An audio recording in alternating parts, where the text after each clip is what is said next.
Military families have incredible stories of perseverance while navigating frequent moves, deployments, food insecurity, transitioning out of the military, and more. This is the place for them to share those stories, highlighting unique experiences of military families. Welcome to the Professional Dependent Podcast.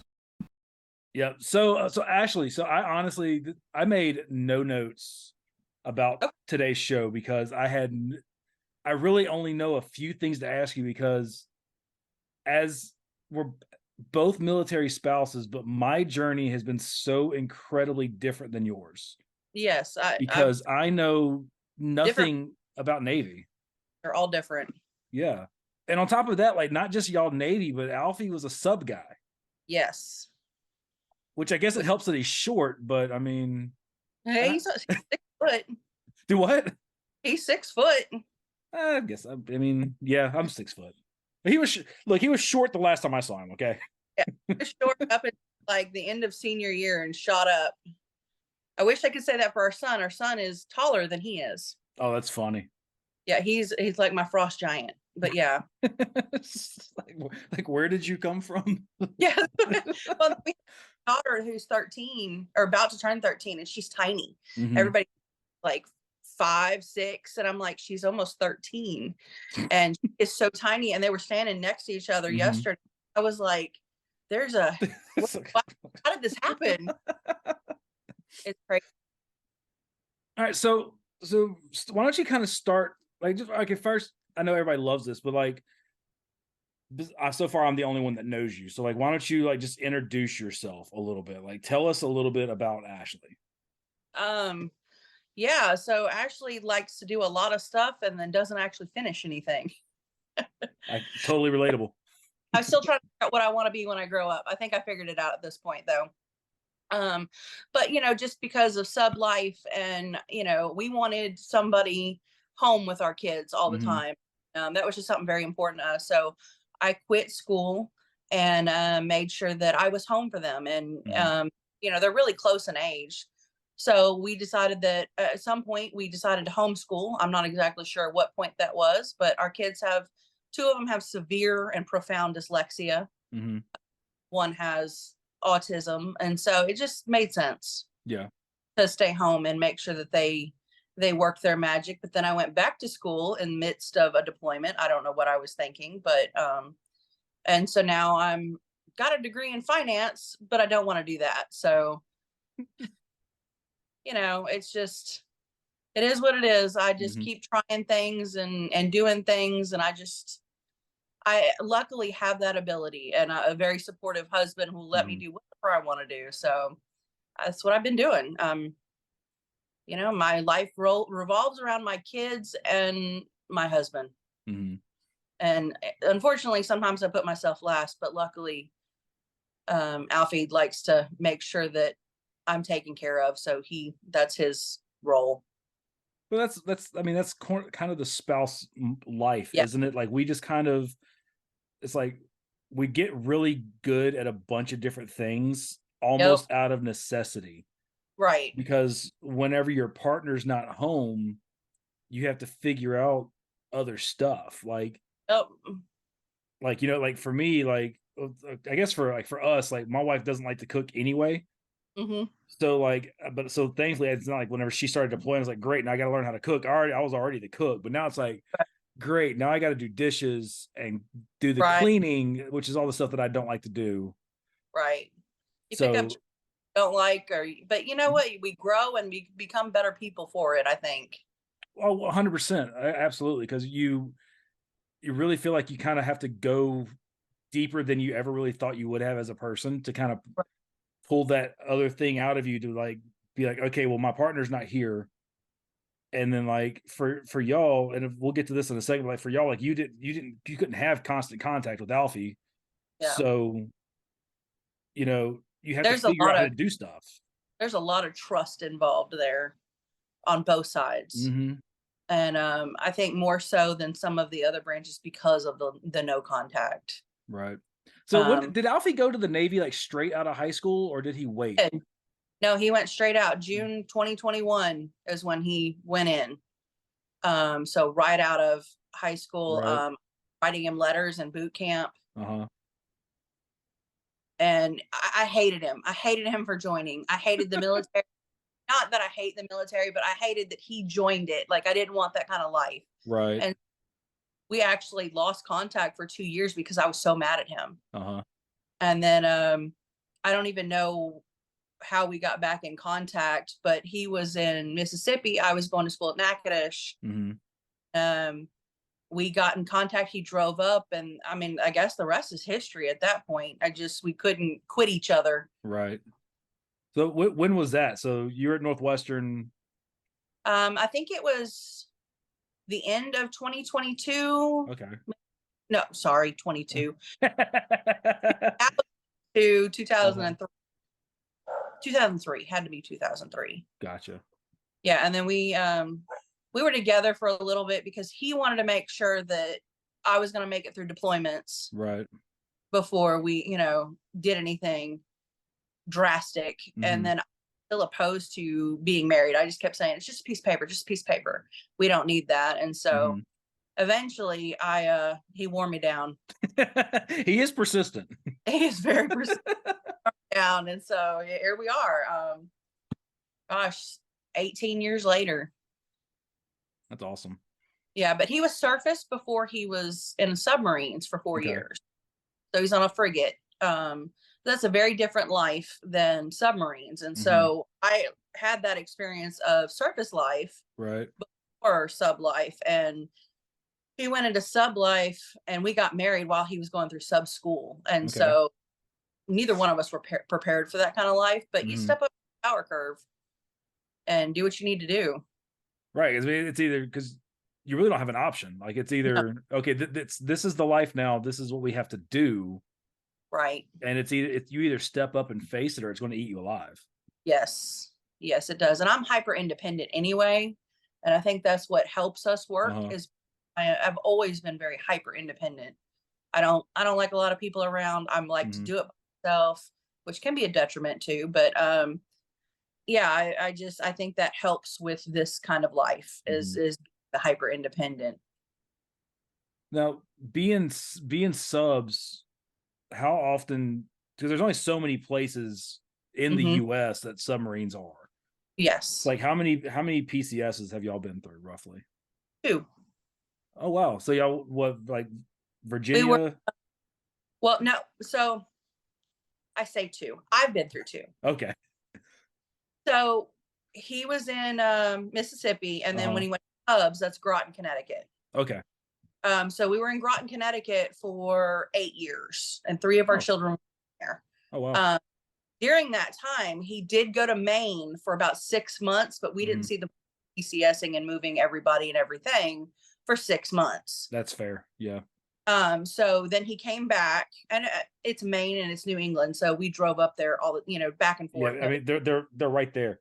Right. I mean, it was Kittery, Maine, so it was like right as soon as you go over the line. So it was not that deal. After that, we moved to Kings Bay, Georgia. And we were there for 10 years, 10, maybe longer, 10, 11 years. Oh, wow. The reason we ended up staying is because we do have 3 EFM 4s. Okay. So it was just easier for us to stay with the EFMs, continuity of care, right. Stay there in that area. And we tried to not move the kids that much. I moved a lot as a child, not military, oil field. Yeah. I didn't want that life for my kids. Alfie lived in the same town forever. Yeah. Enjoyed that. And so I wanted kind of the same situation for them. They're not getting, exactly the same thing, but, close as we could get it.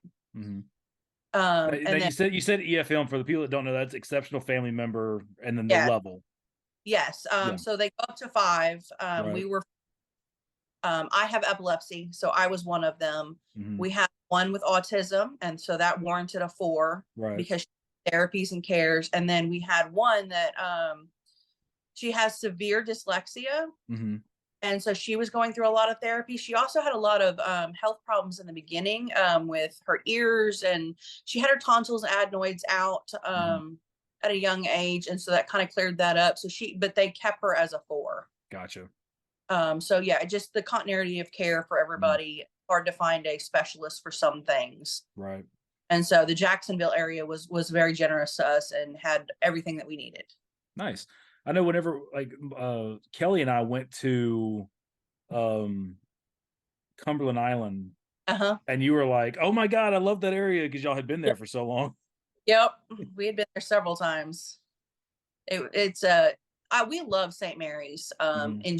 It was a great place to live. It's that small town vibe. Oh yeah, We really did enjoy that area. I did not enjoy the bugs. yeah. There Um, were a lot of bugs there. Georgia got some bugs that I've never seen before, and they creep me out. So, And you know what's funny is because like being from Louisiana, like we're not strangers to bugs. right, But then like I moved to Alaska and I found out where the ancestors of the Louisiana mosquitoes came from. They all came from Alaska because right. Alaska mosquitoes will carry off your children. Oh my But goodness. then we got to Georgia and we were at Robbins down, 90 minutes south of Atlanta, and the gnats. Yes, those Oh my cats. God. I mean, you couldn't go outside your house. No. I mean, it Like was terrible. we went to Jekyll camping and Huh? almost couldn't go out of the camper Yep. without just getting destroyed by gnats. It Yeah. was You're the outside, worst thing ever. and that was not working for me. We had a screened-in porch, but Mm-hmm. after years, the gnats would like I don't know how they eat through the screen, and so we were constantly replacing the screen. And I said, "We've got to get out of here." So he wanted to go home anyway. So Mm-hmm. that's when I decided to come to Bossier City, Shreveport. I was going to ask how y'all ended up in Bossier because I mean, usually people from DeRidder once they get out, they don't go back. Like they're like, I've Right. made it away. I'm not going back. Well, And we're then actually up back, but what what led us here is we wanted to go home. We wanted to go to Louisiana. right, Cybersecurity. That's what he did on submarines. makes sense. So he's got his master's degree, all kinds of Mm-hmm. certifications. So he knew that's the field he was going into. And Shreveport offered the most jobs in that Yeah, area, plus the VA hospital. right. My sister lives in Ruston, 45 Okay. minutes away. Yep. So we decided that this would be a good landing place for us. Mm-hmm. In retrospect, his job now is online. He loves his job. Mm-hmm. He has two jobs. He has a day job that he works as a senior consultant for cybersecurity, and then he teaches at night and Oh, loves it. nice.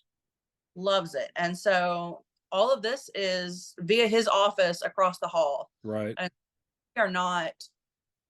We don't have to stay here. Right. On the prospect of, hey, should we sell this house and try something else? Mm-hmm. We both decided that why not go back? Yeah. And DeRidder's not a bad place to live. And, you know, one of our former classmates is the current mayor, and she is Oh, crushing it.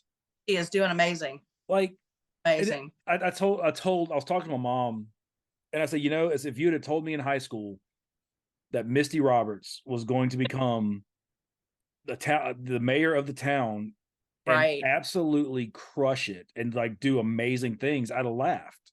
I would have too, but she is But amazing. she has done so many good things for the town, Has. and did whenever the hurricane went through, she was doing all the right stuff, allocating for resources. Because I mean, that's my background. I have a degree in emergency management and law enforcement. It's like I see the things she was doing to help garner the financial support and help with the response and basically doing what she's supposed to do as the mayor, moving roadblocks out of the way. I was like, she's killing it, dude. Yeah, she is. And she's always on the ground Yeah. with not a hands off. She is right there in the middle of it. And I Yep. love it. Yeah, she wants to get her information first so she can tell people what's going on. Like she's doing the same thing with the fires. Right. She's using she has a huge following on Facebook for that area. And yesterday she's like, "Hey, the fire in Singer is at these roads. If you're there, get away." Right. And it's like, how many other like Gerald Johnson never would have done that. No. In fact, you're talking about going back, and so we homeschool, and we've homeschooled Mm-hmm. for years. One of ours is really thinking about going back to public school, which Mm-hmm. I support that if she wants to. And I asked why. She said, "Well, it's because it's DeRidder. It's where you and Dad went to school." And okay, sure. Okay. Yeah, she was looking up online, the dress code and all kinds of stuff. So she's ready. I mean, they were not excited to move here. They were Okay. not. exposure. It was a fight the whole way. Right. We're like, look, we're building this, big old house for y'all, and you have your own rooms and you can decorate them. And they Hmm. just were not interested. Huh. And now we're talking about moving there and doing the same process with, Right. getting together. They're excited. They're picking out tile. And I mean, it's a total change all of a sudden. And Huh. it was just strange. This is working a lot better than coming here was. It's funny how our kids pick up on stuff like that because this is my girls were born in they were born in Bossier Hmm. because Barksdale Air Force Base was Right. Kelly's first. That was her first duty station. It's one of those things that we both graduate. We both graduate from Northwestern. She graduates from LSU. Join the Air Force. Going to see the world. Hey, you're going to Bossier. Right. Yep. But so this is my kids. This is the sixth state my girls have lived in, Hmm. and this is the first time that they've truly been like excited about the process of moving here. Yeah. Like moving to Arkansas, my oldest was like, well, the only thing that you've told me that's good about Arkansas is the fact we'll be close to family. And I was like, you got me there, kiddo. That's really the only thing I got for you. Right. And then we had to, whenever we moved to Georgia, they were just like, okay, whatever. But Yeah. I don't know if it's just because they're a little older to move here. Right. They were not excited to leave Georgia. They both made really good friends in Georgia. I hated that they had to leave because they both Yeah. had really good friends there. But That they is were the hard both. friends. It really is, especially at that age. Like because my oldest is 11, or she turns 11 next month, and then her sister is 9. So they're really close. They're like 17 months apart. Yeah. Our girls are like that. So it was a lot of the same friends. They're one grade apart, but they were both pretty excited about being involved in picking out the house and Right. what area, what's around the house. Like, and before they didn't care. Right. They're just like, whatever. And this time they're like, they really wanted to be a part of it. So it's really interesting how, as our kids get older through this process, how they adapt and change and want to be a part of stuff. But this is completely different for y'all because now Alfie's retired. So y'all are Yeah. on the other side of that now. Yeah. We came out on the other side and came out well. So I'm happy that we're at this point. Mhm. I wouldn't change any of our experiences for anything. There was hard ones. There was Right. great, as with any life really, but especially with military. Hmm. I wouldn't change any of it for the world. We grew as people. Our children got to see adversity and, different aspects of life in the world and different people. And Hmm. I'm always going to be grateful for that. But I am grateful to be on the other side. Right. So tell me about sub life as a spouse. Like, what did that look like for you? Like, I know, like for us, Kelly usually has a pretty good heads up whenever she's deploying. Yeah, no. The shortest notice deployment we had was we had a 2-week notice for her second deployment, and it may have even been, I think it may have been 10 days if I'm being serious, because like there was like a rumor, hey, you might be leaving for a short tour, which for us is 3 months, but it was like maybe not, we don't know. Okay, you're not doing that, you're going to do this, and it was just like the next thing we know, we're like, oh, you got 10 days to get your stuff and get out the doors. Like, oh, Yeah. For sub life, we did a couple of different types of submarines, and different submarines have different cycles. okay. So the first went on was a fast attack. It's a much smaller boat. They go a Mhm. little further. Of course, it's submarine, so I'm not allowed to know much. Right. I'm lucky if I got to know where they were going. Hmm. But for fast attacks, he was on that boat, and they could call him that night and go, tomorrow morning we're leaving. Okay. And it happened.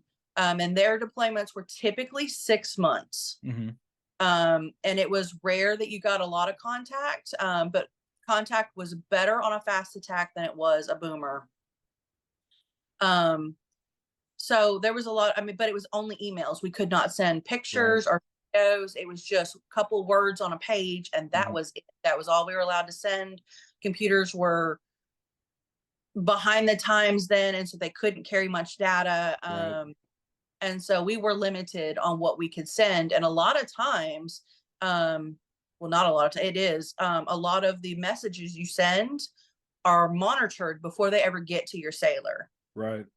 So if there's bad news or anything, you couldn't send it. Mm-hmm. Want them to have it, and so it was just, why bother? Why upset them? They can't get home. They can't contact you. So we kept a lot of stuff to ourselves. Mm-hmm. But I know his first few deployments on a submarine were 6 months normal, typical. They'd come home and then they'd have 6 months. Right. And weren't deployed. They were still working from 6 in the morning to 9 at Mm-hmm. night at times. So they might as well have been deployed. Right. It was a hard life. And then one deployment, they got deployed for 6 months, and then they got pushed out because another boat couldn't make their timeline. They got Mm-hmm. broke, whatever the case may be that time. They came home. So they were gone for 9 months. Mm-hmm. Came home for 2 weeks and then got deployed again for another. It was rough. That was a rough one. I can see that, because that's not even enough time to get through like any sort of reintegration period. Like right about the time you start figuring out how to live with your spouse again. I was trying to combine like spouse and partner at the same time, and it just was not working in my head. But right about the time you get used to living with them again, they're gone. Right. And now you got to get right back into that swing of things, which is well, we never we found it easier for us to just be at home. right. So I would just continue on my life, Mm-hmm. care of most things. He would jump in if he could, but we never counted on him doing that because Right. he could be gone at a moment's notice. So for us, it was just easier to just have me maintain my status quo and him fit in good. Boomers were a little different. That was that had 2 crews. Okay. So when he wasn't out, and their cycle was 3 months. Okay. When he wasn't out, he was at an office building, and they didn't have much to do because there's no boat. Right. And so they would kind of do downtime and do some maintenance and training and all of that in the off crew building. And then 3 months they would go back to the boat, and the crews would swap. They had a blue and a gold crew. And those were better for cycles, as far as usually they were on time. Right. Rarely did a boat take somebody else's spot. It did happen, Mm-hmm. but it was rare. But there was no contact on those. Those were they did more secret stuff, and went to places that I have no idea. A lot of secrecy, but he trust that I was doing everything that I could do. I wasn't the dreaded not paying bills or cheap, all that stuff that they worry about in the back of their minds. And I had to make sure, and constant worry that they weren't going to make it back. Right. Because we did have a scare. I got a phone call one night that and this is, you can look it up on the news, that they had been in an accident. Was that the one where he went through the ice? No, they hit another boat. Oh, okay. In the Straits of Hormuz, they an amphibious ship. They came up, and it was pretty bad. The ship rolled. A lot of guys were hurt. A lot of guys had PTSD. A lot of them got out. There's a few that couldn't handle it, and so they ended their own lives. It was sad. It was a sad situation. I was 9 months pregnant. So you never want to get that phone call in the middle of the night. Right. And they pulled us in the next morning. We were supposed to be somewhere so they could tell us what we could and could not say to the press. Right. It was just not fun. Most people were okay. There was, like I said, a lot of injuries because of the shift. My sailor, luckily, was fine. No major issues, and he continued on with his naval career, but that's a lot. And so after that, and that was on a fast attack when we were in Groton. So that was earlier in our journey. And so after that, I was very nervous every time we left. every time it was just, are they going to make it back? It Mhm. just, I couldn't even watch submarine movies. Right.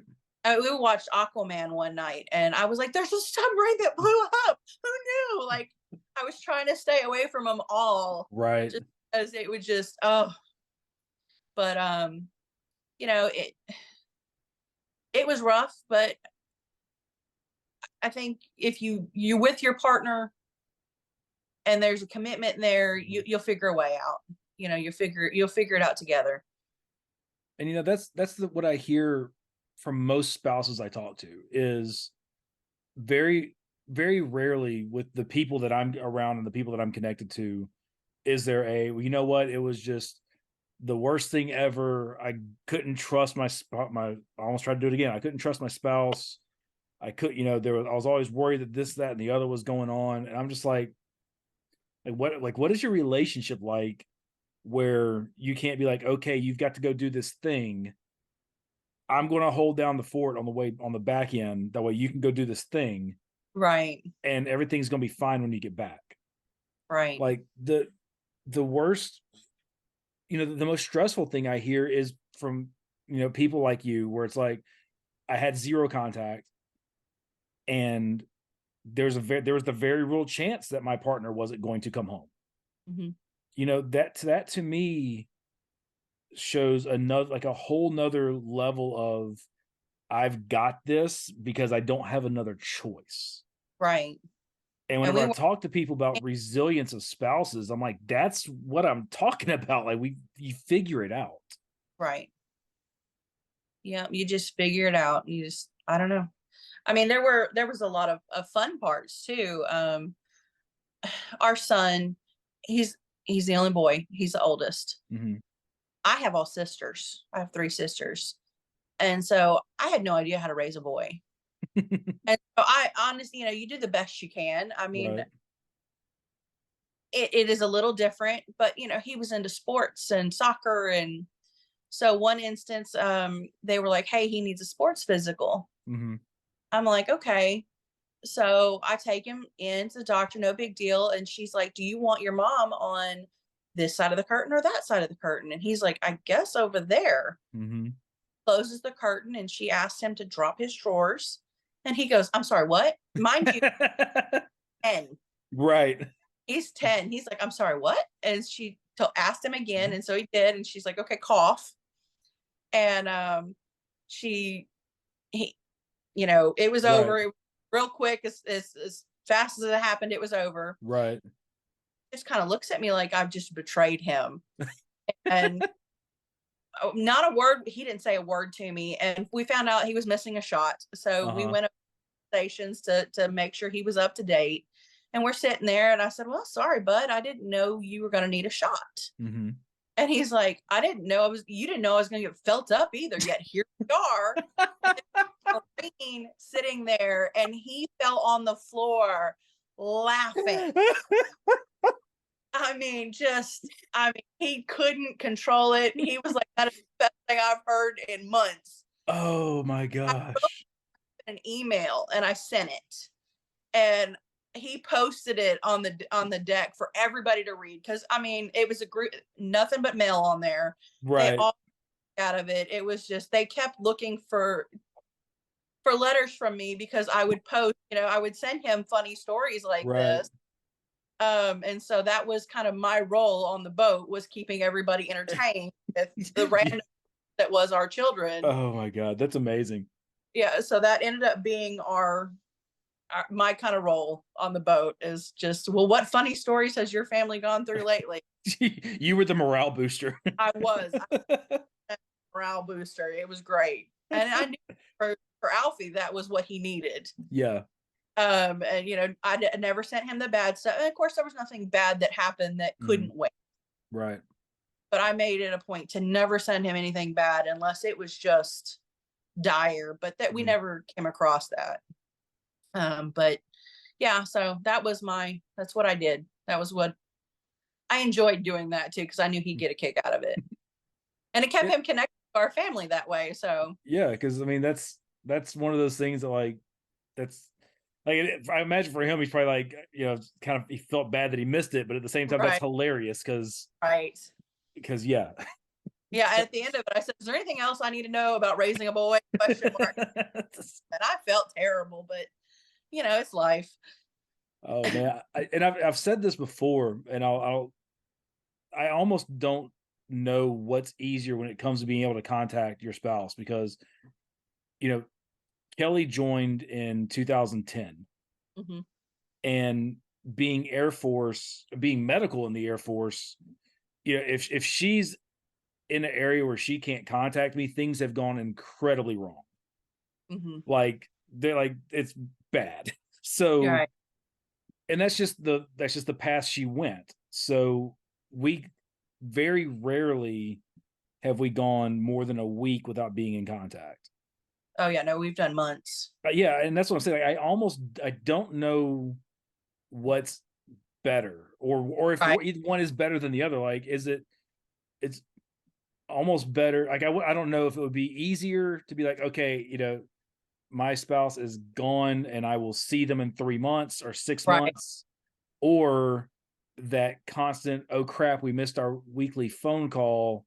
Right. Then you Like, feel guilty. yeah, you feel guilty? Then you're like, well, what is there something going on Right. that they like? I almost don't know what would be Yeah. better. No, I don't. I get it. Yeah. I don't know what would be better either. I mean, for me, that was just the life that we led, and so that's Right. what I did. Um, yeah, there was a lot of times on a boomer they would leave, and we'd give them halfway night boxes. Hmm. So through they'd open up this box and it'd have like pictures or letters or something to boost morale halfway through. Okay. Um, his I always filled with food.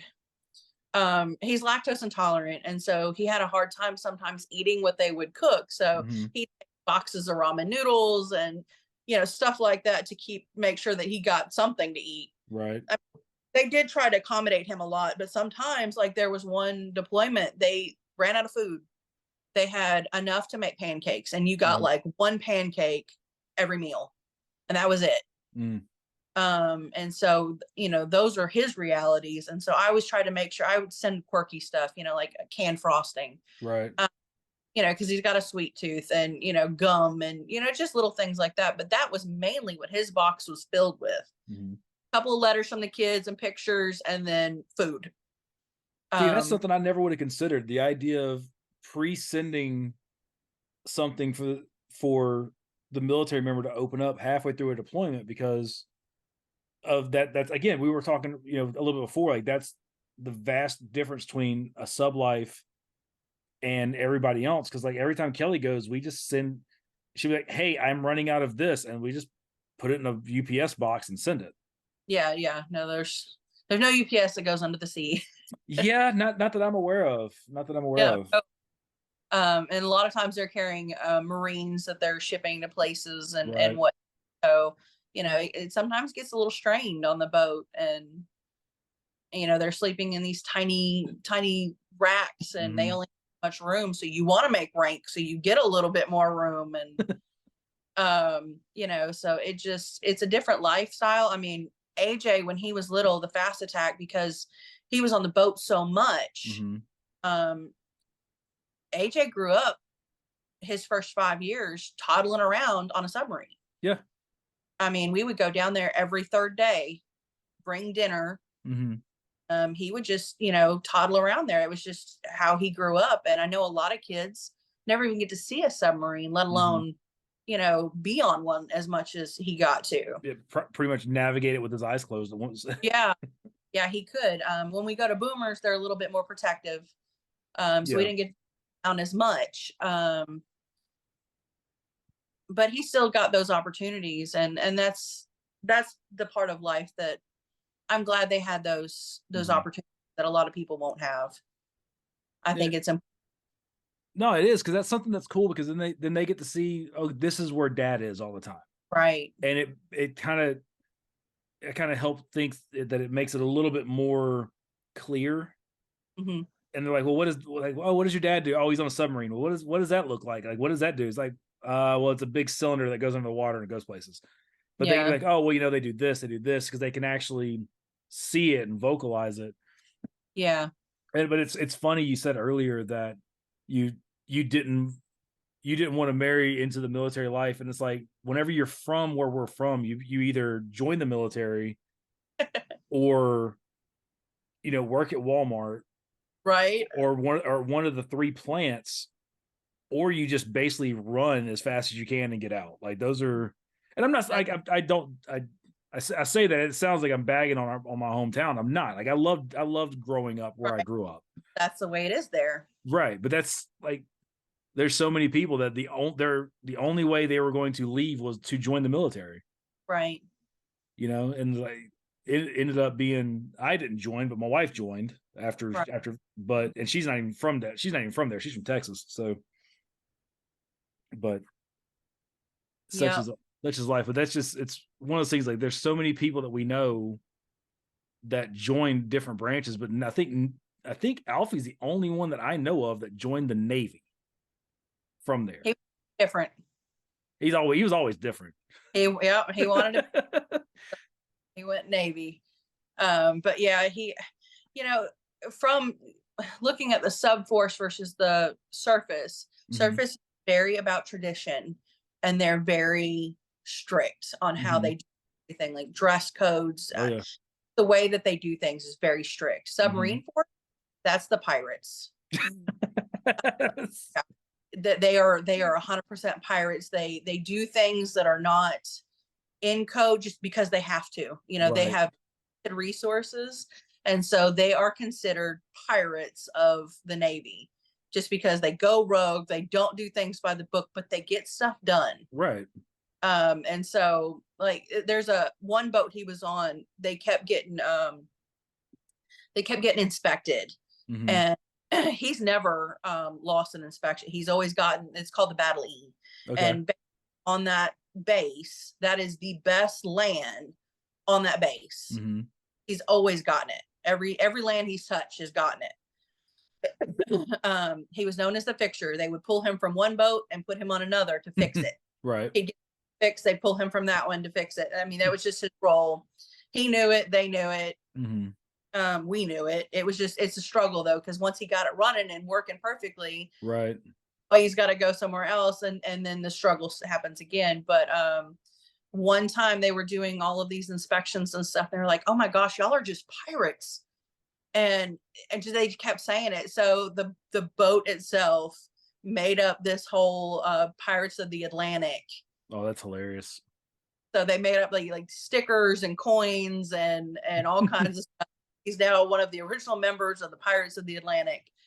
And did stuff like that just to keep morale, and Right. it's just interesting how much different, because a lot of our friends were surface. Okay. Um, when he made chief season is insane. It's a fraternity of all of these people that have made this rank, and so you go through these trials and tribulations, and each trial is to make sure that you're ready to be a chief, because you Okay. train and you lead the enlisted. Mm-hmm. So through that, your class that you make chief with end up being like brothers. Okay. We had a big house at the time, and so we invited everybody over to our house, kids and everybody, Mm-hmm. because we felt like chief season, sometimes the families get left behind, and in submarines you get left behind anyway. Right. So make it a point to make sure that it was family friendly, Mm-hmm. and invited everybody over to our house, and we made some lifelong friends just through that, and a lot of them were surface, Okay. and it was just funny on the differences on how they do stuff and how Mm-hmm. Alfie does stuff. And at first I thought maybe it was just Alfie, but it's not. It's just submarine force. They're all a bunch of pirates, but great people. Right.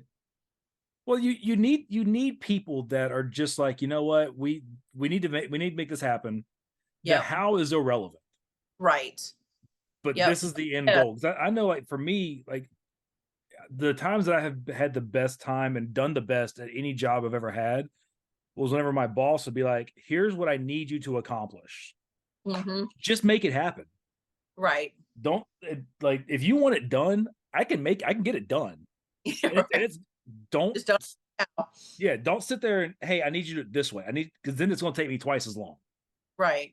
Just show me the finish line and say that's where I need you to get, and here's what I need it to look like. The middle Yep. part's up to you. Copy that. Gotcha. Yeah, that's 100% the way that the whole sub force works. I mean, it's just, we need to get here. Mm-hmm. How do we get there? And the captain would go, I don't want to know. The Get it done. plausible deniability. Just get it done. And so they would every time they'd make it. So So, what would you say was some of the biggest differences between surface and sub life from the spouse perspective that you noticed? submarines is a lot more tight knit, Okay. because so few of them, and this surface navy is huge. Like these Mhm. ships are like floating cities. Yeah. So for the surface people, they didn't have these tight knit relationships that us subwives would have. Okay. Um, chances are you're going to see them again on another boat, Yeah. and you've met, surface submarine force. Generally, if you're at a base, you're going to be at a base again, or Mhm. you've seen them at another base. But it's a very small community. With the surface, they may never meet, and they're on the same boat and been on the same boat and may have been on a couple of boats together, but they may Mm. never meet. They also don't fraternize at all. Huh. Ranks stay with ranks, that you do not fraternize. Subforce, there's so few of them. No, Mhm. half the time nobody knew what anybody's rank really was. Right. I mean, us white, we don't care. You're a subwife. You're part of Mm. the crew. I mean, I half the time I didn't even know that I was talking to the captain's wife, and she didn't know, what my husband's rank. We didn't care. Right. That was not a thing. Surface, there was a lot more of, well, what is your husband's rank? Well, I honestly, I don't know. I don't care. That's Right. his job. I don't. I, You're like, he's Navy. yeah, I don't know. He works on a computer. That's all I know. Like I never really cared what his rank was. It shouldn't be important to me. It's not, not part of my life. Right. And so I had a surgery one time, and I went to a Navy hospital, and it was surface. Okay. Well, I was told him, I said, do not wear any of your Navy shirts. Do not come up here with rank, because they treat his rank like a god. And I did Mhm. not want different treatment because of that. Right. So I said, don't you wear that up here. And my epidural, I had a full abdomen reconstruction. Okay. Having 4 kids killed my abdomen, Yeah. It'll.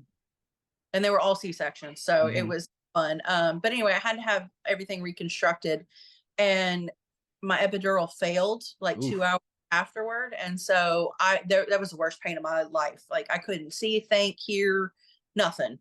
And so as they're trying to get people back in there to help me, Mhm. he was like, this is my rank, and they all straightened up. I mean, all of a sudden, I was getting, the top of the line care, Right. and did not want that. But had that But been so, but they but Alfie's sitting there going, "Help my wife," and he's going to do whatever were, he needs to do to make it happen. and he exactly would. But yeah, if that was just submarines, they wouldn't have cared. They'd been like, so. Yeah. And what's your point? Yeah. And so that's just the differences between surface and subs that I have seen. There's And also it. a lot of ceremony with the surface. Hmm. Submarines, they come home, it's like just collect your stuff and go home. Right. It comes in like there's all this pomp and Mhm. circumstance, but I mean submarines are not to be seen. So, Right. there's not any pomp or circumstance. Half the time we didn't even know when they were coming home. But But and that that's was the idea behind the sub. right. That was privileged information. A lot of Mhm. times we took 24 hours in advance if we were lucky that they were Right. coming. Sometimes he just walked through the door. Yeah. And that was great. I'd love just hearing keys in the door. I'm like, Mhm. oh, is that him? Right. So that's just different. Like surface, they knew that this is their schedule. It's not going to change. Right. Us, it was a moment's notice. Man, So those there's a lot of correlation there between those guys and the special forces community. And Yes. I know a lot of times the subs, they're the information they're going out and gathering is directly to support special operations. But I just talked to a friend of mine who was third group special forces for the Army, and he was basically saying the same thing. He's like, they would get a call, Mhm. and a couple days later they're out the door, and his wife didn't know where they were going. Yep. Very little, if any, contact. Yep. And so there's a lot of correlation there, and it's Yeah. A again, lot being Air Force, it's not something I ever thought about. a lot of times they had special forces on board, Yeah. to drop them off, or to do whatever mission they were doing. Mhm. They would do it from the sub. So yeah, that was a very real thing. And those guys, he said those guys are crazy. That means a lot coming from him too. But Right. he's not wrong. I've been fortunate to meet a lot of guys that are, you know, prior special operations, and they're different. They're just different. I was talking to the same Special. guy I was talking to the other day. We were hanging out one time, and he has tattoos on the top of his feet. Okay. And I was like, hey, cool. I was like, I've been thinking about doing like leg sleeves and having it go down on my foot. How bad did that hurt? And he was Yeah. like, it really wasn't bad at all. I was like, dude, you're a Green Beret. You're pain different. Like, no, I'm not taking that. Like, you're already crazy. You probably enjoyed it. Right. Laughing the whole time. Yeah. Like, that's the best you can do. My God. Yep. So you said earlier that you like to do a bunch of different things. Mhm. What are some of those? What are some of the things that Ashely has picked up to do for fun or out of necessity during your time as a spouse? I like to build things. We started building our own furniture. Like, he does a lot of it, but I built shutters for our house because the shutters were kind of falling off, and they weren't my style, and Right. couldn't find any that I liked that were in my price range. So I said, I'll just take these fence posts and down. And so I'm pulling out all kinds of tools and Hmm. stuff. Um, yeah, I made the shutters for the house, and they looked fantastic. Matter of fact, a couple people were asking me if I could make shutters for their house. So I did that a little bit. Mowing grass, that's a thing. Hmm. Uh, you know, Mowing grass, weed eating. Like, I didn't know how to do hardly any of that when we started, and now I'm an expert. Light plumbing. Best lawn in the neighborhood. Who did it? Ashely did it. That's who Yeah, did I did it. Job. It's worth doing right. it. Right. Light plumbing. I never thought I'd be doing any of that, yet Mhm. I did. Um, I'm not great with puke, but I had to learn to become great with it because, for a Yeah. kid, the only person. Um, I just I don't know that I was a bad cook before, but now I'm a really good cook.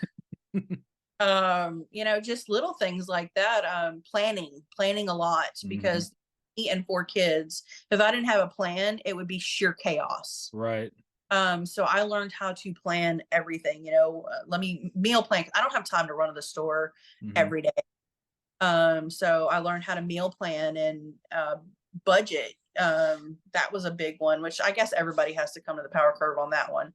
Yeah. But nobody looking over my shoulder going, did that get paid? Did this, and he trusted me Hmm. to make it happen. So that was my number one thing. I need to make sure when he comes back, every deployment, we're in better position than when he left. That was Right. always, and I accomplished that, learning how to fix an AC.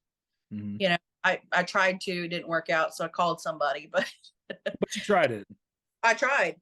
I did. I've learned to be really hyper independent. And I guess Hmm. that's kind of what's leading me on my next journey. Right now, I'm learning how to, I want to become a general contractor for residential homes. I watched this one being built. I watched my Hmm. mom built. And matter of fact, my builder was absentee the whole time. So I was calling the subcontractors, Right. making sure, right. So that's my next journey. That's what we're working towards right now. And That's that all, awesome.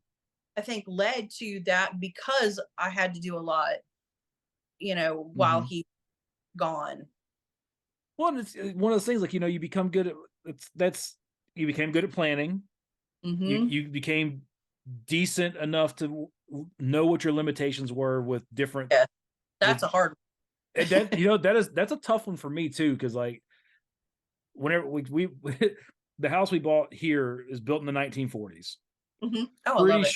Pretty sure. Oh, the house, it's I love it. It's got all kinds of character, like these little built-ins over here. They're Right. great. I love it.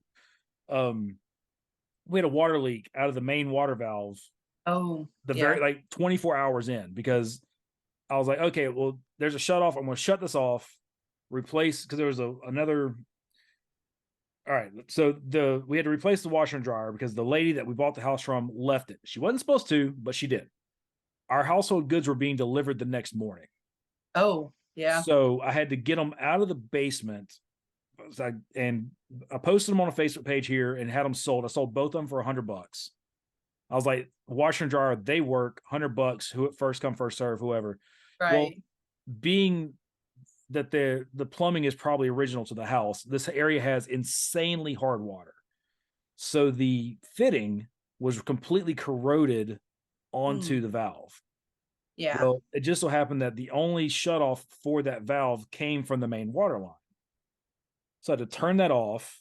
Pretty sure it's the first time it's been turned off in like 50 years. But when I turned it back on, it started leaking. Oh, yeah. And I was like, what the crap? The only thing I know about water is to keep track. And once you think you found the source, you got to keep going back to find the real Right. source. That's the only thing I know about water. I'm better with electricity. I don't know why.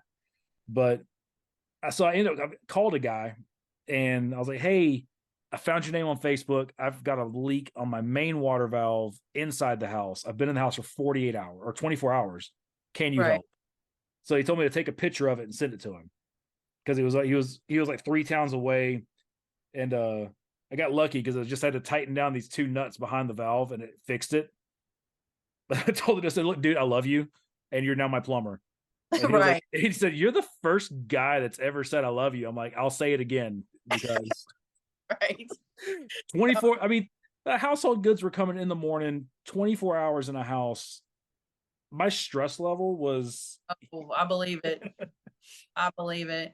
One time, we moved from a rent house to a house we bought because we didn't know how long we were going to be in Georgia, right. and found out we were going to be there for a lot longer than we anticipated. We decided we need to buy a house, not rent. Yeah. Well, he was gone during that time, Fun. so I learned how to buy a house in his name with Mm-hmm. power. You know, you got to write that Oh, yeah. paragraph on every page. Every single time you sign their name. Yes. So that was fun. And then I moved us. Mm-hmm. And our youngest at the time was 8 months old. And I had no help. It was literally me, a trailer, and a van moving. Oh, so you did a full ditty and everything. I full diddy dip by myself. That God was not. bless you. That was not. I don't even know what I was thinking. I look back and go, why? Why did I Yeah, do that? I've never done a full ditty, and I'm like, what are you doing? Oh man, I did it, and I did it by myself with 4 kids. I mean, our kids are really close in age. Like our oldest is 17 right now, Mm-hmm. 3 years, and then we have the girls, Right. and it's 14, almost 13, and 11. Mm-hmm.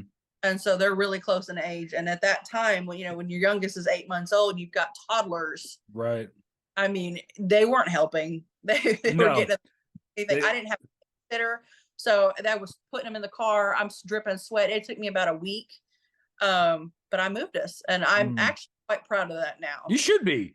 I look back and go, that was a crazy move, but I did that. You And did so, that. I mean, I'm looking at you now, going, "That's nuts," yeah, but it was, that's pretty awesome that you pulled that off. I pulled it off. I don't know how I did it, but I pulled it off. And like I said, I look back, and now I'm very proud of that. And there's a couple of instances like that where I did that, and now I'm Mm-hmm. proud of it. I don't know what I was thinking when I was doing it because it was stupid and I shouldn't Right. have. I'm glad I did. I know. I remember during Kelly's first deployment, we were in Alaska, and the one thing I loved about Alaska, like I was reminded a little bit of it whenever you were talking about how close knit sub life is, because Right. we were in Fairbanks, which is 8 hours away from Anchorage. Everybody's like, "Oh, just go down to Anchorage." That's an 8 hour drive. Like I can drive across like 3 states in eight Right. hours. So you're super isolated, and even though there's, especially like just at Eielson at the base we were at, it's very, very close. Like if you may know people from like other areas that you wouldn't normally do. Like every other place we've been, I would know a lot of public health people, but like I may not know maintenance or security forces or some of the other stuff just because there's no need to know them. Right. Whereas in Alaska, everybody knew everybody. Right. So it reminded me a lot of that. And I know whenever she was deployed the first time, both the girls were in gymnastics and they had to have their hair either in ponytails or braids. They just couldn't have it down. And so I learned how to braid hair. Right. And I've got sausage fingers. Like my hands are not made to braid hair. And I figured out how to braid their hair. And we got there, and one of the other moms was like, "Oh, their hair's so cute. Who did that?" I was like, "I did it." Oh, well, where's mom? I'm like, Kuwait. It's like I like you're saying I can't. And then at that point I was like, yeah, I braided her damn hair. That was me, all Right. me. I get that. Yeah. You gotta be proud of the little Mhm. victories. That was the same deployment that like we had 4 birthday parties to go to in one day. Oh my goodness. Right? And it was like one of them was in Fairbanks and Eielson was a solid 30-minute drive, depending on weather. And it was like Fairbanks on base. So I think it was back in Fairbanks and then back, like it was back and forth all day. And I was like, by the time that day was done, I was like, I'm done. I'm not doing anything else for the rest of the weekend. I'm smoked. I hear you. Yeah, we our kids because we're homeschooled, we Mm-hmm. started co-ops and that has been amazing. And I have a love-hate relationship with co-ops. Mm-hmm. That it's for the kids. I love that they make friends, they have a great time, they learn from other people besides me. It Right. is exhausting. Co-op day here yesterday and the AC was out and it's like 105 outside. Right. And I was heat zapped and I just came home and laid on the couch and I said, I'm done. I don't care what y'all do for dinner. I am done. Figure it out. And Alfie was like, are you gonna make it? Like, is there something I can do? He had to teach that night too. So Uh-huh. he was like, I don't have much time. I'm like, let's just go get something to eat. And I'm usually not a component for that, but yeah, we went out to went So, out and got last night. hey, sometimes you got to do what you got to do. Yeah, I'm usually because I have ruined my kids. Like my son, he does not like anything that is boxed, processed. He won't eat that kind of food. And Lord help him when he goes to college. Uh, he's gonna have to figure that out. But I ruined them. So the little ones aren't so much. They're curious about it, so Uh-huh. they'll eat it, but he will not. He is a very weird child. Well, I mean, it's like if you got brought up on home cooking, you don't want to just go to McDonald's. Yeah, no, he every now and then he likes, to go to Cane's, but 9 times out of 10, he's like, where's the salad? Where's the vegetable? Mm-hmm. Like he could have been a vegetarian very easily. So people keep asking if my youngest is a vegetarian, and I'm like, no, she just only likes chicken nuggets. Yeah, They're like, well, does she want some green beans or something? Like, she won't eat it. Like, right, if it's not chicken nuggets, you're wasting your breath. right. They sometimes get into these little niches, and you're like, okay, where Well, did I go right? yeah, Or yeah. Well, her niche has been going on for like 2 years now. I'm like, come on, you cannot survive on chicken nuggets, right? Yeah, it's crazy. man. So, general contractor, that to me, that's great. Like, I'm not sitting there like, oh my god, that's great. Like, that's so awesome Yeah, no, I because like I got a book on Louisiana, because I want to be licensed. I'll get my words here in a minute. I want to be licensed in Louisiana first, right. and where we live. Because I want to build our next house. I Okay. don't want because there was a lot that went wrong with this place. Mm-hmm. Still dealing with some of the backlash of it. He's not honoring whatever. Anyway, it's a mess. But I want to make sure that I can thwart some of that in our next house. Right. And in order to get, a loan to get it, we're not gonna start it with a loan, but Mm-hmm. eventually one. Most banks require you to have a general contractor. Right. And so that's my way of doing it. I said, why can't I just do this as a job? I love it. It's like I Mm-hmm. went through the whole book in a day. Oh wow. Just because, when you enjoy something, it's no Mm-hmm. longer work. You just start doing it. And Mm-hmm. I don't know why it never occurred to me before. but I love watching things go up, and I know how they work, and Hmm. where they're supposed to be. And I don't know. I found that that's probably what I want to be when I grow up, That's awesome. in my 40s. Hey, look, I keep telling people, I'm 40. How old am I? 41, and I'm like, I still don't know what I want to be when I grow up. I mean, I've got two master's degrees, and I'm a stay-at-home dad. Yeah. and Sometimes what you got to do. I think that's one thing that most people don't understand when they're like, "Oh, well, you know what you signed up for." I'm like, I didn't think it would be this hard to find work. Yeah. It's we've Georgia was really really tough work wise. We were only there for 3 years, but you know they tell they usually tell spouses, "Oh, well, if you have a degree and if you can get a security clearance, you're pretty much guaranteed to find a job." Well, I am living proof that that is a lie. Yeah. I, Because I had about the highest security clearance you could get, coupled with two master's degrees, and still couldn't get a job. yeah. Yeah. Our first base, in Groton, I worked for a little bit. And Mm-hmm. then when we had AJ, we decided that I didn't want him just going to daycare. Right. And so I decided that I would stay home. And then I did try, I think when we first got to Georgia, I was going to get a job and Mm-hmm. try that. I couldn't find anything that interested me, one, and Right. two, that was even in my wheelhouse. Right. I was offered a couple of jobs, but they weren't in my wheelhouse. And I tried one of them and it was okay. Um, but it is hard especially when you're trying to stay in a specific field, Mm-hmm. find work, as a spouse. And So, and then there's the other side of that is the job I'm going to find, is it worthwhile enough to justify having to pay for childcare? right. Yep. With 4 kids, Mm-hmm. you know, that much daycare, why am I even working? Right. Because I'm just being, that's just funneling it over. It's just for me to get away from my kids. And Mm-hmm. I actually like my kids. So, I'm going to stay home with them. Believe it or not, I like my kids too. They get on my Yeah. nerves sometimes, but if they don't get on your nerves, you're not spending enough time with them. Right. Yeah. That's just having kids. Right. And we had that same conversation because whenever we left Louisiana, we went to Maryland because they sent Kelly to Walter Reed for Okay. that's where USIS, the Uniform Services Health, it's the Armed Forces Medical School, basically. So they sent her there to get her master's in public health. And we knew we were going to be there for a year. It was a 10-month program where they get a 2-year degree in 10 months. Oh, wow. That's Yeah, intense. it's very intense. And she got selected for it. So that's where we went. And and I've been working since I was like 13 years old, like Right. either cutting grass and then as soon as I was able to get that work permit and they made you get into Ritter, like Right. I was waiting tables at Wagon Master.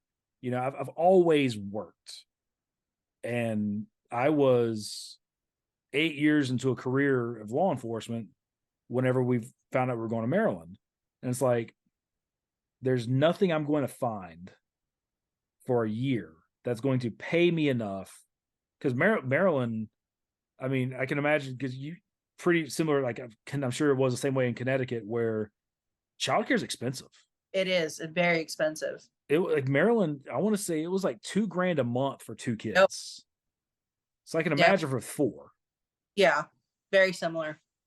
And I think that's part of one thing a lot of people don't consider when they talk about military spouses and the things that they're willing to do for their family. Sometimes that thing we're willing to do is not work because Mm. it's the best thing financially for our family. Yep.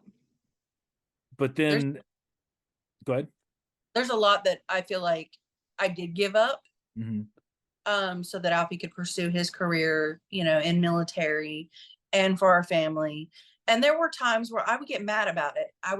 would just get so mad. And then I was like, yeah, but this is for a reason. And we're both alpha personalities. And so Mm-hmm.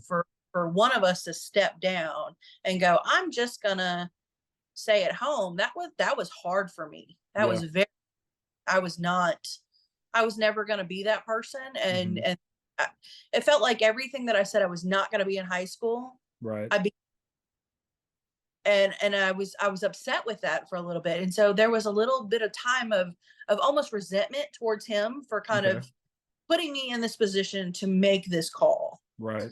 But then he was like, I'll support whatever you want to do. And he always has. He's always Mhm. supported me in whatever my pursuit was and done whatever he could to make sure that it happened. Right. So I had you have to come to terms with that. I'm doing this for my family, Mhm. and that sacrifice in itself is something.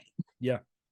And so, I could go out and work a job that would be pretty meaningless, or I can try to raise these children to be better people in the world. Mhm. And that is more important than any job. And that took a while for me to click. Right. But yeah, making that sacrifice is not something I regret now at all. Mhm. But at the time it seemed so arbitrary to sit at home with children, and that was not going to be my life. Right. But I'm glad I did. Yeah, it's tough to see what the other side's gonna look like when you're in the middle of it, Right. and now that y'all have gone through it and you're on the other side, you can look back and go, "Okay, it was worth it." Yeah. Because now, you're in a position now where you're about to become a general contractor Yes. And and be in control of your future. yes. And now my kids see that, that I was willing to sacrifice all of that for them. Right. They recognize it, even the little one. Mhm. Uh, but they know that they are better people for it. Even in co-op, you're with other homeschool kids, and homeschool kids, from my experience, those are smart kids. Mhm. They're a different breed of kid, but a lot of times their intelligence is up there. And so Brooke was talking to some people that she was meeting, new people, new Mhm. kids for classes, and she was saying some words. And I've gotten flack before because when AJ was little, he wouldn't say I'm mad, he would say I'm angry. So you've got this 2-year-old walking around saying I'm angry. It never occurred to me to teach him mad Right. because it's Same talk. same word. Yeah. And so everybody was always say, "Oh my gosh, that's so cute," little 2-year-old saying I'm angry, but he used it well. And so I have never really dumbed down my vocabulary just because they're Right. kids. And so now I'm finding that their vocabulary is exceeding some adults' vocabulary. Mhm. Funny now.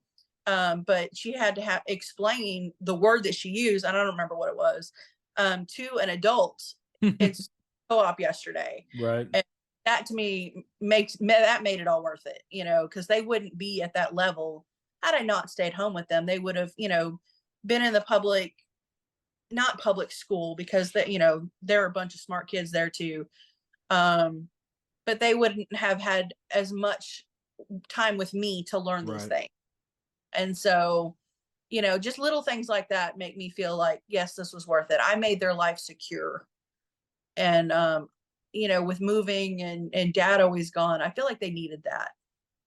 Yeah, have the ability to be home with how much uncertainty y'all's life had day to day, that stability had to be amazing for them. Like, I'm Yeah. sure, like, during the time frame, they probably didn't realize it, but I'm sure, especially for your younger ones, they're gonna be able to look back one day and go, "Man, mom was there for everything." Yeah. I mean, and that was the goal. That Right. was the goal, there for every little thing, just because, and that way I could report back to Alfie. So he felt like he was there. Right. But neither one of us really missed a whole lot Mhm. because somebody was always there. Um, Now we did when he finally retired and we had that terminal leave time period. He's trying to Right. find a he wanted to integrate a lot more with the family because he'd never Mhm. been able. And we did have a little bit of argument because I saw it more as him trying to take over. Right. And so that was a hard transition for us. That was a hard year. Mhm.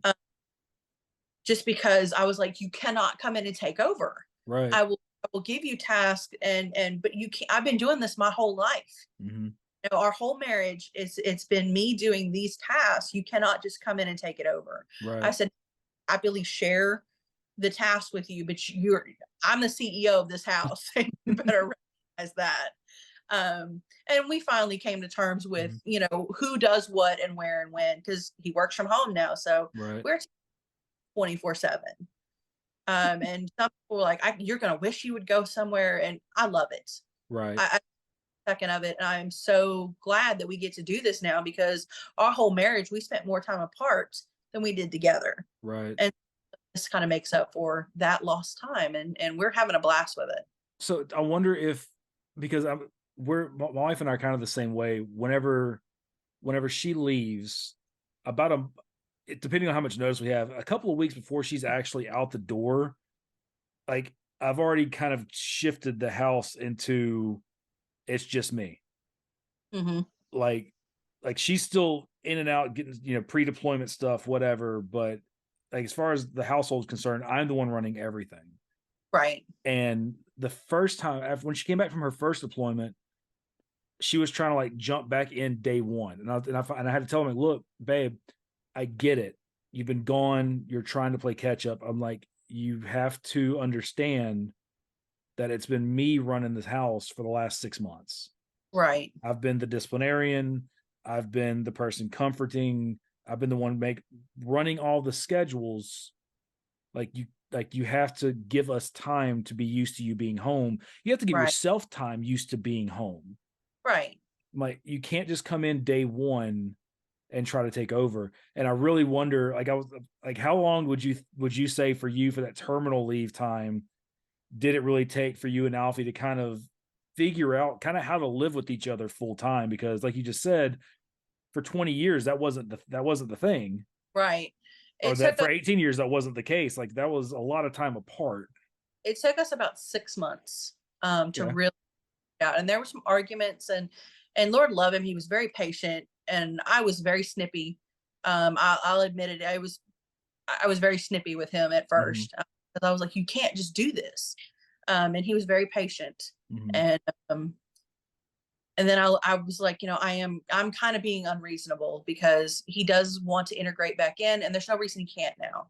Right. Uh, but when he was on a submarine and he would come home for, he'd have 3 months off. That first 2 weeks, Mm-hmm. he would sleep because they have reduced air, Right. and um, and so when they'd come back and they'd have all this oxygen, they'd Mm-hmm. spend the first 2 days like, oh my gosh, we have all this oxygen, and then they'd hit this crash. Right. So yeah, he was home for 3 months, but we still never integrated him Mm-hmm. because go through this cycle of a lot of energy, getting a bunch of stuff done, Mm-hmm. getting up, and then he'd sleep for 2 weeks. Mm-hmm. And then he'd go back to off crew, and then now they're training and all this other stuff. So we never integrated. And so we never really had experience with integration Mm-hmm. until terminal leave. And so I think it may have taken us a little bit longer just because we hadn't had that experience. Right. But that's interesting. I've talked about this a few times about, definitely not from that. Because again, this whole idea of, my spouse is here, but they're training nonstop. And then next, they're gone for 6 months. Mm-hmm. And then they're here for a couple of weeks and they could be gone for another six. Like it's so foreign to me that I have a hard time like processing it. Yeah. But like I can totally like I talk about how for whenever people are coming back from deployments, like at least 1 week for every month they're gone. Right. Because to me, it's almost not fair to you or the service member to expect anything shorter than that. Right. Because you're gone for 6 months. It's if the 6 weeks for reintegration time should be sensible. But then for Right. y'all, but like from what you were saying, another 6 weeks he could be back on the sub. Right. So there's no point in ever allowing that time for reintegration because by the time you're like, okay, we're good, they're gone again. Right.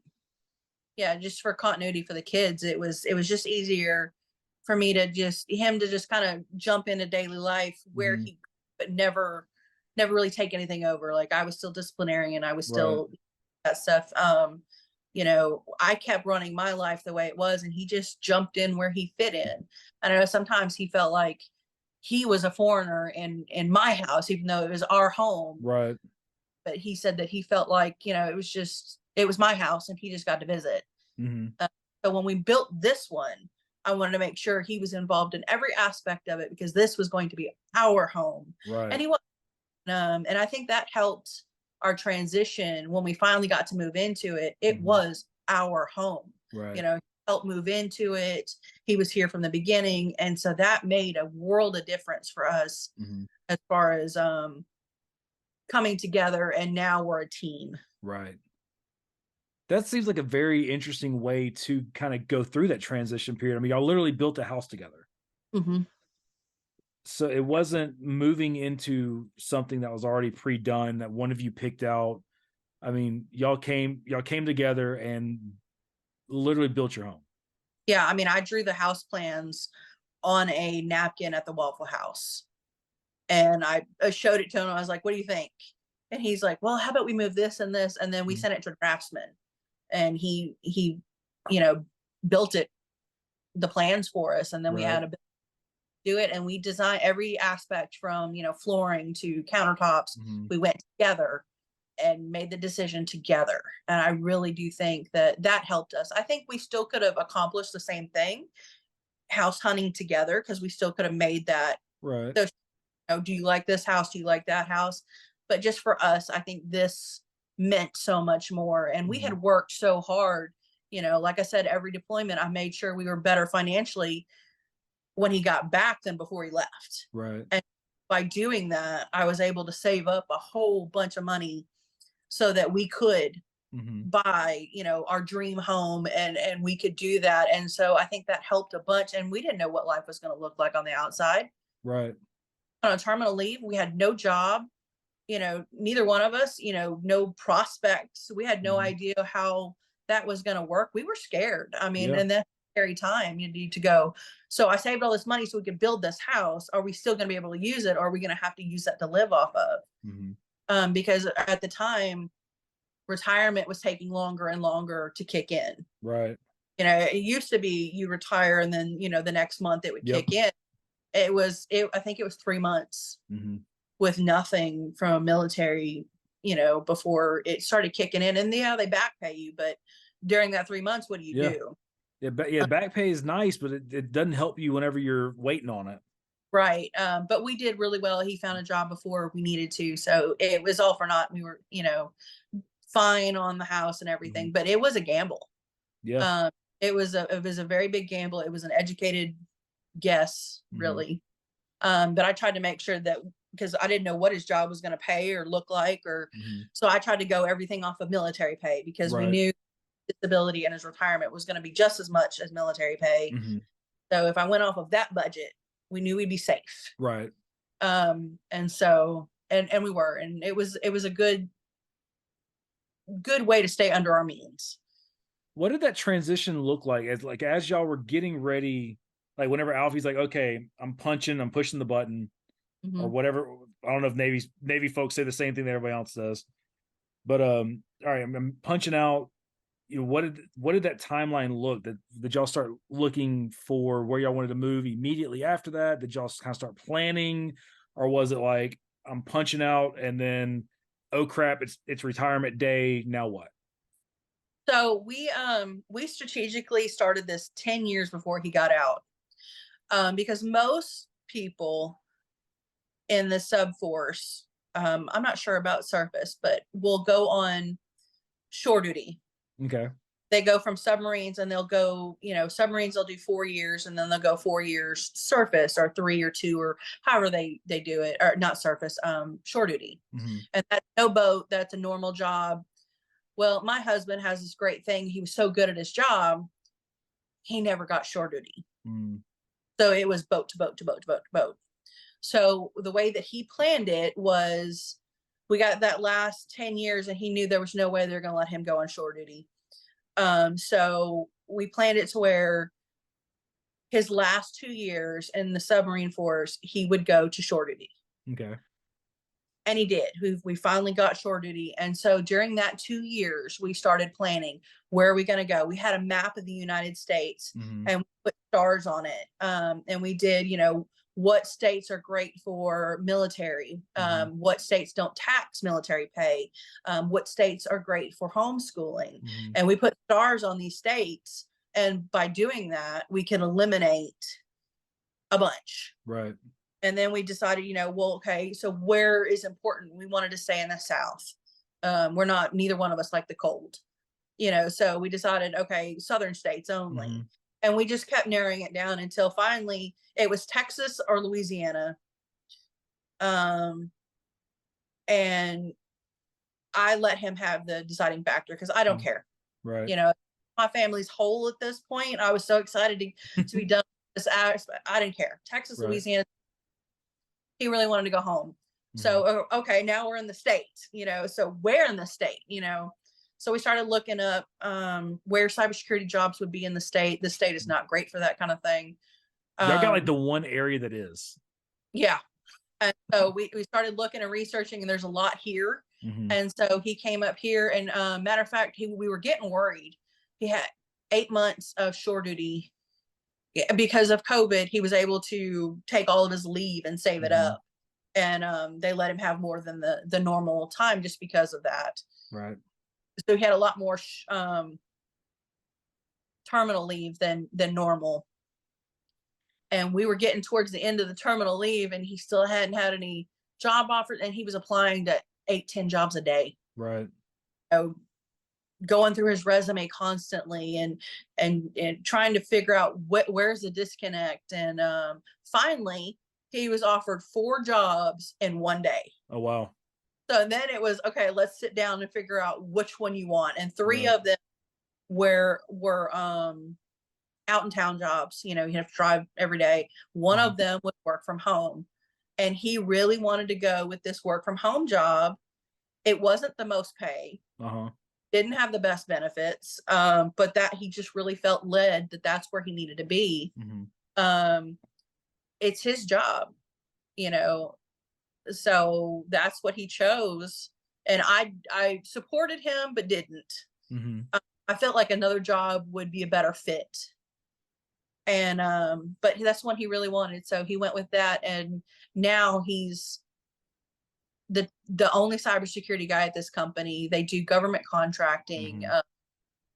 He's across all kinds of stuff, and they're sending him all kinds of places Right. to do these things, and he's opening his own line of effort. So they're talking about promoting him. So it was the best move. And I'm glad that I didn't try to tell him no, but we were worried. Yeah. We were there for a little bit, but it all worked out. So now the world's our oyster, because we Hmm. we looked at Ritter. He really wanted to go back there, and I said, if you can find a job Right. in for cybersecurity, I'm there. I'll go. And And you say that because you're like, yeah, that's never going to happen. And he's like, hey, all I need is an internet connection. And you're like, okay. yep. And so now he loves his job. It's working out. It's wonderful. And so now it's, well, let's go back. And okay, I'll go. That's cool with me. We're there about once or twice a month anyway, Hmm. because his dad still lives there, his grandmother still lives there.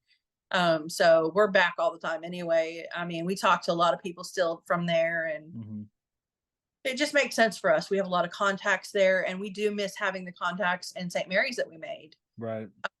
I don't have somebody I can just call up and be like, hey, do you know somebody that, I don't have that here. Right. And we do miss that. And so how do we get that back?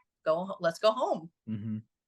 So that's, I mean, that 2 years though before we got here was planning this house, trying to figure out where we're going, um, trying to figure out what house would fit in our budget, because Right. yeah, grand mansion, but can you afford it? Right. Uh, and so we ended up where we are, and with this house. And like I said, it's a beautiful house, and it's great, and it's built well. It just, there are things that the builder needs to come back and fix that he's not. And so we're Mhm. going to fix it ourselves. And just another journey. Right. But that's, I mean, it's kind of used to it at this point, right? Yeah. Like, Yeah. I said, well, this is nothing new. I mean, this was supposed to be it. We were supposed all to be right. here. And I feel like I told the kids, sorry, I lied to you. I didn't mean to. Right. And they're like, we're actually happy with this. So it's working out for everybody. And the Ritter that we grew up in is not the Ritter today, because Yeah. they're we were talking about Misty earlier. I mean, she's bringing high speed internet to the Ritter. Yes. It's 2023 and they're just now getting high speed internet. But I was talking to my mom about it. I'm like, it took somebody of our age bracket with school age kids Right. to be in a position to say no, the town needs this to move forward. Right. And it's crazy, but yeah, I honestly, so my mom retired in 2015, and I went down when she retired from Carver. I went down and spoke at her retirement ceremony because it was her and Miss Stafford and a few other people retired all at the same time. I did the math. There was like 120 years of Oh wow. experience leaving the school. Oh, that was a loss. It was a huge loss. It was a giant loss. It was Tammy Brown retired at that same day. Miss Thompson, she was a second grade teacher. She retired. There was a lot of folks that retired all at the same time. I don't think I've been home since. Yeah. Like I seriously think 2015 was the last time I've stepped foot in Louisiana. Yeah, we're back there all the time, and matter of fact, his parents are coming up this weekend. Mhm. Take turns coming back and forth just because we've never been near family, and it's so nice to just, we're going to go down for the weekend, and we've Right. never had ever, and that is an amazing thing to have now. Uh, Um, well, we could. Alfie said that when we moved here, Mhm. just now getting the fiber for internet, high speed internet, and Mhm. DeRitter was not ready for us and You're what right. he, and so now they're ready for us, and Mhm. now we go. So he said that we moved here, we gained a lot of experience on Mhm. building a house. We built this one, we thought this is what we wanted. There's a lot of changes we want to make, and so Right. now we're able to do that, and we wouldn't have done that had we moved straight to DeRitter. Right. So it was meant to be the way And that it happened. that's always the way it ends up working out. Like it doesn't look like it. You're like, okay, we're going to do this. This is perfect, and then it happens, and you're like, but was it? Like, Yeah. I really wish we kind of would have done this, and it always works out that way. Yeah, there's always a learning experience. You learn something, you may not Mm-hmm. even realize it at the time, but it was for a reason. Absolutely, everything is. Well, I don't know about you, but I know for me, I've got one kid in bed downstairs. I kind of need to go check on her because I had to go get her from school. Yeah, And I got in-laws coming. I gotta clean. fun. Well, Ashley, thank you for doing this. I really appreciate it. It was great reconnecting with you after Yeah, 20 plus years. right. Been a while. Yeah. Well, it was funny because I got a random message from Alfie like a long time ago, and like he was like, "Hey, yeah, I'm in the Navy," and I'm like, "Holy crap, what?" And we reconnected after that. I know he is not a social media guy, and now I understand why because you run it all for him, Well, that and he's very cyber, so like we're not right? allowed to have Alexa or any of that kind of stuff. So Mhm. he's very conscious about security, cybersecurity. So yeah, Awesome. Well, you tell Alfie I said hey, I and will. y'all. We keep joking. We keep saying we're going to take the girls and do like the whirlwind Louisiana tour. It's Uh-huh. like we're gonna take them and like we're gonna show the girls where me and Kelly met and got married, where I grew up, where mom went to vet school, and then Right. for like basically hit all the everything except for Northeast Louisiana because there's nothing there but a women's prison and cornfields. Right. So we're Yeah. kind of make like the whirlwind trip through Louisiana. So I'll come this way. Let us know. We'll meet absolutely, you. if y'all end up in DeRitter, like I said, we definitely got to show the girls DeRitter. So I'll give y'all a buzz. Yeah, let us know. For sure. Well, it was great talking to you. You have Yeah. fun getting ready for your in-laws. I'm gonna go check on Oh my yeah. kid. All Yeah. So right, I'll bye, see Ashley. you. Bye.